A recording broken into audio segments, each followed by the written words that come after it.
कई महीनों के लॉकडाउन के बाद प्रिया और गौरव का स्कूल दोबारा खुला था। माँ, हमारा स्कूल खुल गया है। इतने महीनों बाद स्कूल जाएंगे, दोस्तों से मिलेंगे, कितना मजा आएगा। कुछ मजा नहीं आएगा। स्कूल बंद थे तो आराम से घर में वीडियो गेम खेलने को मिल रहा था। अब ढेर सारा होमवर्क करना पड़ेगा। गौरव अपने कमरे में जाकर वीडियो गेम खेलने लगा। अचानक उसे वीडियो गेम में एक भयानक चेहरा दिखाई दिया। कल स्कूल में मिलते हैं।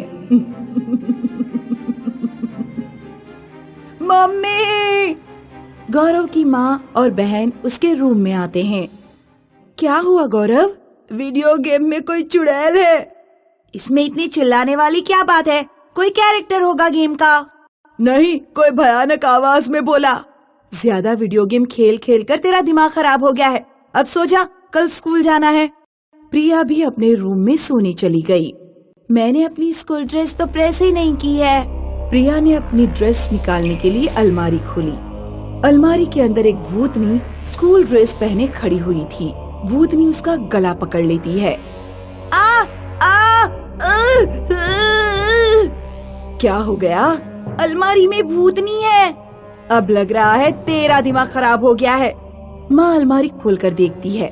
कहाँ है इसमें भूतनी? अगले दिन प्रिया और गौरव स्कूल के लिए निकले। दोनों एक पेड़ के पास खड़े होकर अपनी स्कूल बस आने का इंतजार कर रहे थे। कल हमारे साथ जो हुआ वो हमारा वहम नहीं था, लेकिन माँ हमारी बात का विश्वास नहीं करेंगी। शायद कोई हमारी बात का विश्वास नहीं करेगा।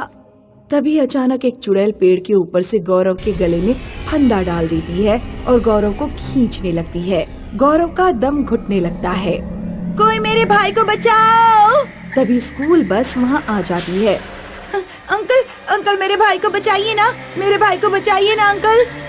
लेकिन तुम्हारा भाई तो बस में ही बैठा है। प्रिया को समझ नहीं आ रहा था कि ये सब उसके साथ क्या हो रहा है। स्कूल पहुंचकर प्रिया अपनी फ्रेंड वैशाली से मिली। हाय प्रिया, आज इतने दिनों के बाद मिल रहे हैं। अब जरा बताओ कि तुमने लॉकडाउन में क्या क्या किया। अरे, इतनी उदास क्यों दिख रही हो? ज्यादातर टाइम मैं बोर होती रही। प्रिया वैशाली को रात और सुबह वाली घटनाओं के बारे में बताती है। मेरा विश्वास करो, जो भी हुआ मेरी आंखों के सामने हुआ है। अच्छा ठीक है, मैं तुम्हारा विश्वास करती हूँ। अगली बार जब तुम्हारे साथ ऐसा कुछ होगा तो अपने मोबाइल में वीडियो बनाकर रिकॉर्ड कर लेना, ताकि दूसरों को दिखा सको। तभी दूसरे तुम पर विश्वास करेंगे।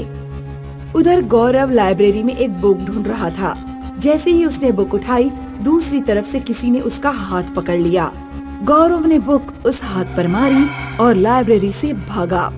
गौरव घबरा गया था। वो वाटर कूलर पर जाकर पानी पीने लगा। वाटर कूलर की टंकी से अचानक एक रस्सी निकली और गौरव का गला दबाने लगी। गौरव ने बड़ी मुश्किल से रस्सी अपनी गर्दन से हटाई और अपनी क्लास की तरफ भागा। स्कूल की छुट्टी होने के बाद प्रिया और गौरव बस में मिले। क्या तुम्हारे साथ स्कूल में कुछ हुआ? नहीं, क्या तुम्हारे साथ कुछ हुआ था? गौरव लाइब्रेरी में अपने साथ घटी घटना प्रिया को बता रहा था। तभी अचानक बस रुक गई। प्रिया और गौरव ने देखा कि बस में उनके अलावा कोई स्टूडेंट नहीं है। ड्राइविंग सीट पर एक भयानक चुड़ैल बैठी हुई है। तुम दोनों के पिता डॉक्टर अजय गुप्ता की वजह से मैं और मेरा पूरा परिवार मारा गया। अब तुम लोग भी मरोगे। चुड़ैल प्रिया और गौरव की तरफ बढ़ती है। दोनों दरवाजे से बाहर भाग जाते हैं। चुड़ैल बस से उनका पीछा करने लगती है। आज तुम दोनों को कुचल कर रहूंगी। प्रिया और गौरव जब दौड़ते दौड़ते रेड लाइट पर पहुँचे, उन्हें अपने पापा की कार दिख गई। पापा, पापा! अरे बच्चों, क्या हुआ? रोड पर ऐसे क्यों भाग रहे हो? और तुम्हारी बस कहाँ है? गौरव और प्रिया अपने साथ हो रही चीजों के बारे में अपने पिता को बताते हैं। मेरी वजह से किसी की जान चली गई? ये कैसे हो सकता है? चलो जल्दी से कार में बैठो, पहले घर चलते हैं। तीनों लोग कार में बैठ जाते हैं। प्रिया और गौरव के पिता ने बहुत तेजी से कार चलाई। उन्होंने अचानक देखा कि उनके सामने से स्कूल बस आ रही है, जिसमें चुड़ैल बैठी हुई है। तीनों को लगा जैसे बस ने उन्हें कुचल ही दिया, लेकिन बस कार के बिल्कुल किनारे आकर रुक गई। बस से एक लड़की की आत्मा बाहर निकलती है। मेरा नाम शालिनी है। डॉक्टर अजय, मेरे पिता हार्ट के पेशेंट थे। लॉकडाउन के दौरान उनकी हार्ट की प्रॉब्लम बढ़ गई। मैं आपके क्लिनिक पर आई थी, लेकिन कोरोना के डर के कारण आपने मेरे पिता को नहीं देखा। मैंने आपसे बहुत रिक्वेस्ट की, लेकिन आप नहीं माने और क्लिनिक बंद करके चले गए। मेरे पिता की उस रात मृत्यु हो गई। इस सदमे में मेरी माँ ने आत्महत्या कर ली और फिर मैंने भी। मुझे माफ कर दो। मुझे नहीं पता था कि मेरी एक छोटी सी गलती इतनी भारी पड़ेगी। कोरोना की वजह से मैं बहुत डरा हुआ था। एक समुद्री कप्तान की पहचान इस बात से होती है कि वो समुद्र के तूफान आने पर किस तरह का व्यवहार करता है, और डॉक्टर की पहचान बीमारी के समय ही होती है। यदि महामारी के समय आप सब डॉक्टर इस तरह छुपकर बैठ जाएंगे तो आम लोगों का क्या होगा? मैं तुम लोगों को मारना नहीं चाहती, मैं बस यही संदेश तुम्हें देने आई थी। डॉक्टर अजय डिसाइड करते हैं कि अब वे अपने क्लिनिक पर आने वाले सभी मरीजों को देखेंगे और किसी को मना नहीं करेंगे। ऐसा कहकर लड़की की आत्मा गायब हो जाती है। पापा, अब मैं 12th क्लास में आ गई हूँ। मुझे पता है शालू बेटा। मुझे लगा आपको शायद ध्यान भी ना हो। आप घर पर वैसे भी बहुत कम रहते हो। मुझे अपनी कोचिंग लगवानी है। इतनी सी बात? अरे मनोहर शर्मा मेरे दोस्त हैं, शहर के सबसे रईस आदमी हैं। उनके अंडर में नताशा कोचिंग सेंटर चलता है। मैं वहीं तुम्हारी बात करके आता हूँ। शालू के पापा नताशा कोचिंग सेंटर जाते हैं। रात के 10 बज जाते हैं, लेकिन शालू के पापा घर नहीं लौटते। तेरे पापा कहाँ रह गए? जरा फोन तो कर। शालू फोन लगाती है।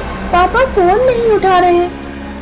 शालू और शालू की मम्मी नताशा कोचिंग सेंटर पहुँचते हैं। वो देखते हैं कि क्लासरूम में शालू के पापा की लाश पंखे से लटकी हुई है। शालू चिल्ला पड़ती है,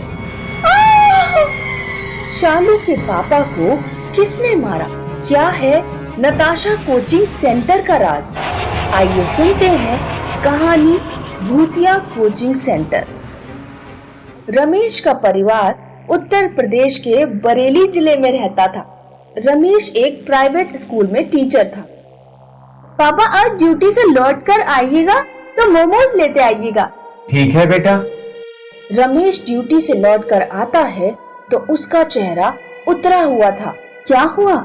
इतने उदास क्यों हो? स्कूल बंद हो रहा है, मेरी नौकरी चली गई। पापा, आप एक कोचिंग सेंटर खोल लो। आपको मैथ्स बनानी आती है और कोचिंग सेंटर में अच्छी कमाई भी है। मेरे कोचिंग वाले सर को देख लो, महीने में लाखों की इनकम है।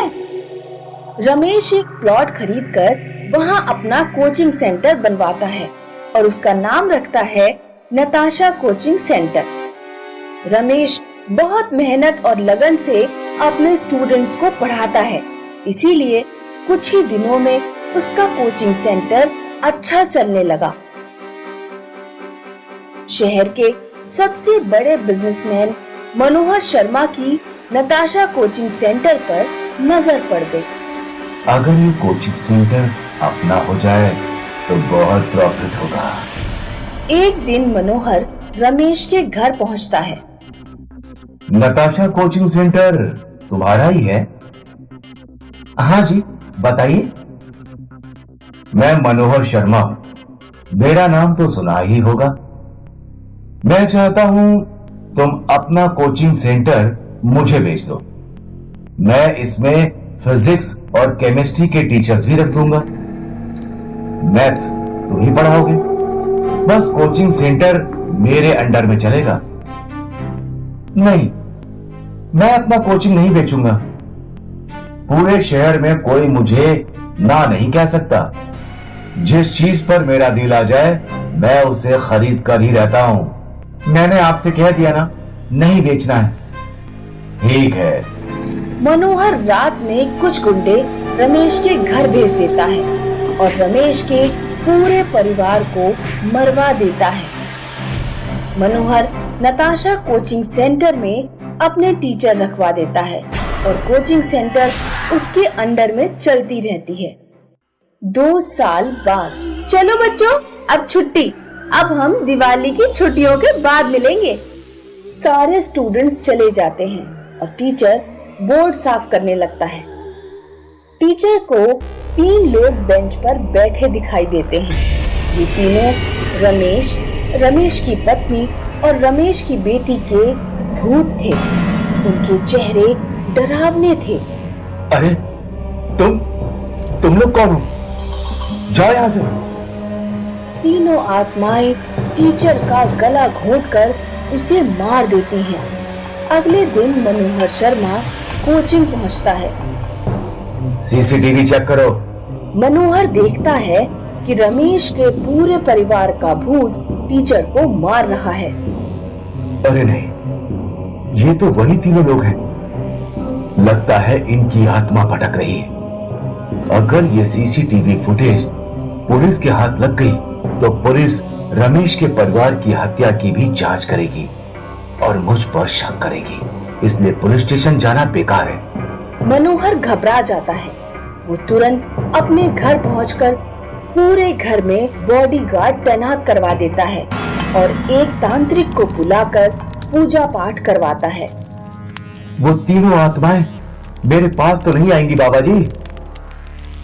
नहीं, तुम निश्चिंत होकर सो जाओ। मनोहर रात में बिस्तर पर सो रहा है। अचानक उसकी आंख खुलती है तो रमेश का परिवार भयानक शक्लों में उसके सामने था। मुझसे गलती हो गई, मुझे माफ कर दो। हमारा हंसता खेलता परिवार तूने अपने लालच के चक्कर में बर्बाद कर दिया। मनोहर अपने कमरे से बाहर भागता है और अपनी कार स्टार्ट करता है। वो कार से तांत्रिक के घर की ओर भागता है। तीनों आत्माएं उसकी कार में आ जाती हैं। अब तू हमसे बचकर कहीं नहीं भाग पाएगा। मनोहर डर के मारे कार नहीं संभाल पाता और उसकी कार खाई में गिर जाती है। मनोहर मर जाता है। आज भी नताशा कोचिंग सेंटर में रमेश की आत्मा भटकती है और लोग वहां जाने से डरते हैं।